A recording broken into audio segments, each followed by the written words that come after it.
ഗീതാമൃതം.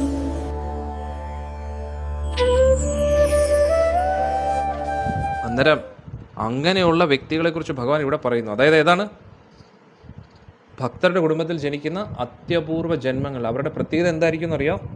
അവർ ജനിച്ചതിന് ശേഷവും പൂർവ്വ ജന്മത്തിലുള്ള ആത്മീയ കാര്യങ്ങളെക്കുറിച്ചുള്ള ഒരു സ്വാഭാവികമായിട്ടുള്ള താല്പര്യം വളരെ കൂടുതലായിരിക്കും.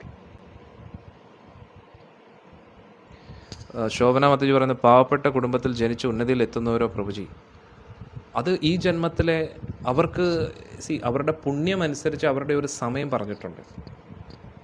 അവർക്കൊരു യോഗം. ഇപ്പം കഴിഞ്ഞ ജന്മത്തിലാണെങ്കിലും ഈ ജന്മത്തിലാണെങ്കിലും കഴിഞ്ഞ ജന്മത്തിലെ പുണ്യവും ഈ ജന്മത്തിലെ പുണ്യവും കൂടെ ഒരുമിച്ചാണ് ഇരിക്കുന്നത്. അതായത് ചിലവരുടെ പൂർവ്വജന്മ കർമ്മം അനുസരിച്ച് ഇത്രയും കാലം ദാരിദ്ര്യത്തിൽ ഇരിക്കണമെന്നുണ്ടായിരിക്കും. അതിനുശേഷം ഈ പ്രായം മുതൽ അവർക്ക് സമ്പന്നത, സമൃദ്ധി എന്ന് കാണും. എല്ലാം പൂർവ്വജന്മ കർമ്മം അനുസരിച്ചാണ്.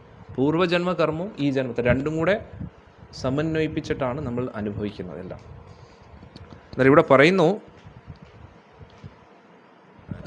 പൂർവ്വജന്മത്തിൽ ഭക്തർ അതിൻ്റെ അടിസ്ഥാനത്തിൽ ഫിനിഷിങ്ങിലേക്ക് എത്താൻ കഴിയാത്തവർ ഈ ജന്മത്തിൽ എന്താവും?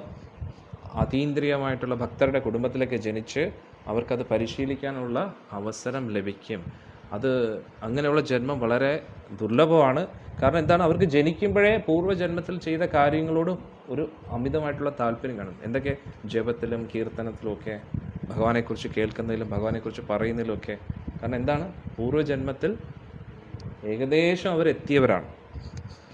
പൂർവാഭ്യാസേന തേനൈവ ഹ്രിയതേ അവശോപിസ ജിജ്ഞാസുർ അഭിയോഗസ്യ ശബ്ദ ബ്രഹ്മാതിവർത്തതേ. അങ്ങനെയുള്ള വ്യക്തികൾ എന്തായിരിക്കും?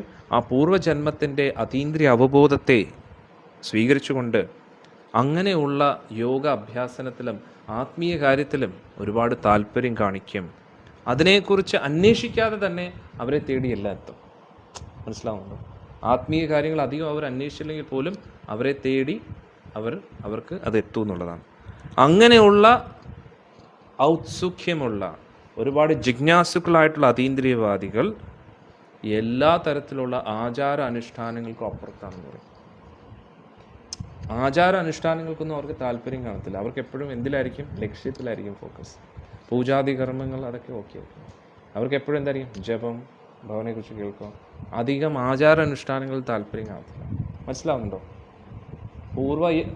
പൂർവ്വജന്മത്തിൽ ഒരുപാട് ആത്മീയ പാതയുടെ പരമോന്നത അവസ്ഥയിലേക്ക് എത്തിയ വ്യക്തികൾക്ക് അവിടെ അത് ഫിനിഷ് ചെയ്യാൻ പറ്റാത്തവർക്ക് ഈ ജന്മത്തിൽ വരുമ്പോൾ ആചാരാനുഷ്ഠാനങ്ങളോട് അധികം താല്പര്യം കാണത്തില്ല.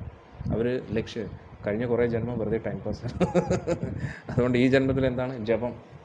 ജപം, വായന, കീർത്തനം, ഭാഗവത വിധി മതി, വൈദിക വിധി വേണ്ട.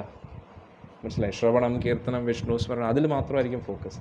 അതുകൊണ്ടാണ് നമ്മൾ നോക്കിക്കഴിഞ്ഞാൽ ഈ കുറേ ആൾക്കാർ അമ്പലത്തിൽ പോകും, വഴിപാട് നടത്തുന്നു, ഇത് കഴിഞ്ഞ് അത് നടത്തുന്നു, ഉത്സവം നടത്തുന്നു, തൃശ്ശൂർ പൂരം, ആ പൂരം, ഈ പൂരം, മനസ്സിലായില്ലേ? ചെണ്ട കൊട്ടുന്നു, അത് കൊട്ടുന്നു, ഒക്കെ നല്ലതാണ്, ഈശ്വരന് വേണ്ടിയാണ്. പക്ഷേ ഭക്തർക്ക് അതിലോട്ടൊന്നും അധികം താല്പര്യം കാണത്തില്ല. മനസ്സിലായി? ഹനുമാൻ സ്വാമി കണ്ടില്ലേ? വില കൂടിയ മുത്തുമാല കൊടുത്തിട്ടും ആളെന്താ കടിച്ചു പൊട്ടിച്ചിട്ട് ദൂരെ എറിയാം. ഇതിൽ രാമനില്ലെന്ന്. അതാണ് ഒരു ഭക്തൻ്റെ സ്വഭാവം. എത്ര അമൂല്യമായിട്ടുള്ള വസ്തു കിട്ടിയാലും അതിൽ ഭഗവാനുണ്ടോ എന്നായിരിക്കും അവർ ചിന്തിക്കുന്നത്. മനസ്സിലായില്ലേ? അതാണ് മനസ്സിലായത്. അങ്ങനെ നിരന്തരമായിട്ട് ശ്രമിച്ച് ഒരു ഭക്തൻ ആത്മാർത്ഥമായിട്ട് ശ്രമിച്ചുകൊണ്ട് ഉള്ളിലുള്ള എല്ലാ കൽമഷങ്ങളെയും മാറ്റി ഒടുവിൽ അവർ ഒരുപാട് ജന്മങ്ങളുടെ പരിശീലനത്തിലൂടെ ഒരുപാട് ജന്മത്തിൻ്റെ പരിശീലനത്തിലൂടെ അവർ ഒടുവിൽ ലക്ഷ്യത്തിലേക്ക് എത്തും. അന്നേരം നമുക്ക് ഇനി ഒരുപാട് ജന്മങ്ങളുണ്ടല്ലേ? അല്ലേ? അതാണ് തപസ്സിഭ്യോ അധികോ യോഗി. ഒരു തപസ്വിയെക്കാട്ടിയും ഏറ്റവും ഉന്നതൻ ഒരു യോഗിയാണ്. ജാനിഭ്യോ മതോ അധിക കർമ്മിഭ്യാശ്ചധികോ യോഗി തസ്മാത് യോഗി ഭവാർജുന. നീ യോഗിയാകൂ. എന്തുകൊണ്ട്? ഒരു തപസ്വിയെക്കാട്ടിയും ഉന്നതനാണ് ഒരു യോഗി. ഒരു ജ്ഞാനിയെക്കാട്ടിയും ഉന്നതനാണ് ഒരു യോഗി. ഒരു കർമ്മം ചെയ്യുന്ന ആളിനെക്കാട്ടിയും ഉന്നതനാണ് ഒരു യോഗി. മനസ്സിലായില്ലേ? അതുകൊണ്ട് നീ എല്ലാ കാലത്തിലും യോഗിയാവും. തപസ്വി എന്ന എന്താണ് പറഞ്ഞത്? അത് കാട്ടിൽ പോയി പുല്ലും വെച്ച് അവസാനം ഒരു പുൽത്തോലും പുലിയുടെ തോലും വെച്ച് അതിൻ്റെ മുകളിൽ ഇരുന്ന് അതൊരു തപസ്വിയാണ്. അങ്ങനെ തപസ് ചെയ്തിട്ടും യോഗി അല്ലെങ്കിൽ ഒരു ഉപയോഗം ഇല്ല. അതിനു മുമ്പേ ഭഗവാൻ എന്താ പറഞ്ഞത്? അതീന്ദ്രിയ ജ്ഞാനം. ഒരു ജ്ഞാനിയായിട്ട് ഇരുന്നിട്ടും കാര്യമില്ല. ജ്ഞാനത്തിൻ്റെ ലക്ഷ്യം എന്താണ്? ഭഗവാനുമായിട്ട് കണക്റ്റ് ആവണം, യോഗി ആവണം. കർമ്മം ചെയ്യുന്നു, ആസക്തിയില്ലാതെ കർമ്മം ചെയ്യുന്നു, പക്ഷെ ഭഗവാനുമായിട്ട് കണക്റ്റഡ് ആയില്ലെങ്കിൽ, അതായത് ലക്ഷ്യം എന്താ? കൃഷ്ണനുമായിട്ടുള്ള കണക്ഷൻ, ഭഗവാനുമായിട്ട് കണക്റ്റഡ് ആകാൻ വേണ്ടിയാണ് നമ്മൾ ഇതൊക്കെ ചെയ്യുന്നത്. അതുകൊണ്ട് തസ്മാത് യോഗി ഭവാർജുന, നീ യോഗി ആകുന്ന. ഇനി ഭഗവാൻ അവസാനത്തെ ശ്ലോകത്തിൽ പറയുന്നു, യഥാർത്ഥ യോഗി ആരാ? യോഗിനാമപി സർവേഷാം, യോഗികളിൽ വെച്ച്, എല്ലാ യോഗികളിൽ വെച്ച് ആരാണോ എന്നിൽ തന്നെ ഉറച്ചു നിന്നുകൊണ്ട് ശ്രദ്ധാവാൻ, ശ്രദ്ധയോടുകൂടി, ഭജത്തെ, ഭജത്തെ എന്ന് പറഞ്ഞാൽ ജപിക്കുന്നു, ഭജത്തെ യോ മാം. മനസ്സിലായില്ലേ? ആരാണ് യോഗിയിൽ വെച്ച് ഏറ്റവും വലിയ യോഗി?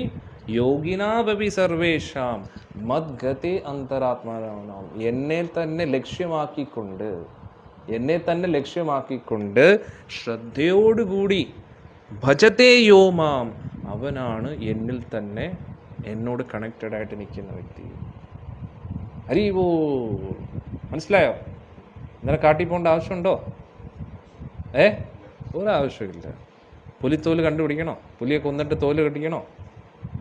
ജപിച്ചാൽ മതി. എന്താ ചെയ്യേണ്ടത്? യോഗിയിൽ വെച്ച് ഏറ്റവും ഉത്തമ യോഗി ഏതാ? ഇപ്പം മനസ്സിലായോ? ഭഗവാൻ ഇങ്ങനെ ചാടിപ്പോൾ പിന്നെ ഒരു ലിഫ്റ്റ് ഉണ്ട്. എങ്ങനെയുണ്ട് കൃഷ്ണ? അടിപൊളിയല്ലേ? ഇതൊക്കെ കാണുമ്പോൾ ഇത് ഭയങ്കര ബുദ്ധിമുട്ടാണ്. ബുദ്ധിമുട്ടാണെങ്കിലും ചെയ്യണം. പിന്നെ എന്തിനാ കഷ്ടപ്പെടാനല്ലേ നമ്മൾ വന്നത്? അല്ല, അർജുൻ പറഞ്ഞ് മനസ്സൊക്കെ പറഞ്ഞ് ലാസ്റ്റിൽ ബോംബ് പൊട്ടിച്ചല്ലേ? പക്ഷേ ഇതിൻ്റെ ഒന്നും ആവശ്യം. ഇങ്ങനെ പോയാൽ ഇത്രയും നല്ലൊരു ലിഫ്റ്റ് ഉള്ളപ്പോൾ എന്തിനാ ഇത്രയും കഷ്ടപ്പെടുന്നത്? മൂക്കിൽ കൂടെ ശ്വാസം വിടുന്നത് അതൊക്കെ എന്തിനാണ്? പുലിത്തോലൊക്കെ എവിടെ കിട്ടാണ് ഇന്നത്തെ കാലത്ത്? നീ അതിൻ്റെ പുറകെ ഒന്നും പോകണ്ട. എന്ത് ചെയ്യാ? ഇങ്ങനെയൊക്കെ പോയാലും അങ്ങനെയുള്ള യോഗികൾ വെച്ച് ഏറ്റവും ഉത്തമ യോഗി ആരാ? യോഗിനാമപി സർവേഷാം മദ്ഗതേ അന്തരാത്മ, എന്നിലേക്ക് എത്താൻ വേണ്ടി ആ ഒരു ലക്ഷ്യത്തെ ലക്ഷ്യമാക്കിക്കൊണ്ട് ശ്രദ്ധാവാൻ, ശ്രദ്ധയോടുകൂടി ഭജതേ യോ മാം, ആരാണോ എന്നെ ഭജിച്ചു കൊണ്ടിരിക്കുന്നത്, സമയയുക്തതമോ, അവനാണ് കിടിലം യോഗി. അവൻ മാത്രമാണ് യോഗി. അവനാണ് ഞാനുമായിട്ട് കണക്റ്റഡ് ആയിട്ടിരിക്കുന്നത്. അല്ലാത്തവരെല്ലാം ഡിസ്കണക്റ്റഡ്, ഔട്ട് ഓഫ് കവറേജ് ഏരിയയിൽ.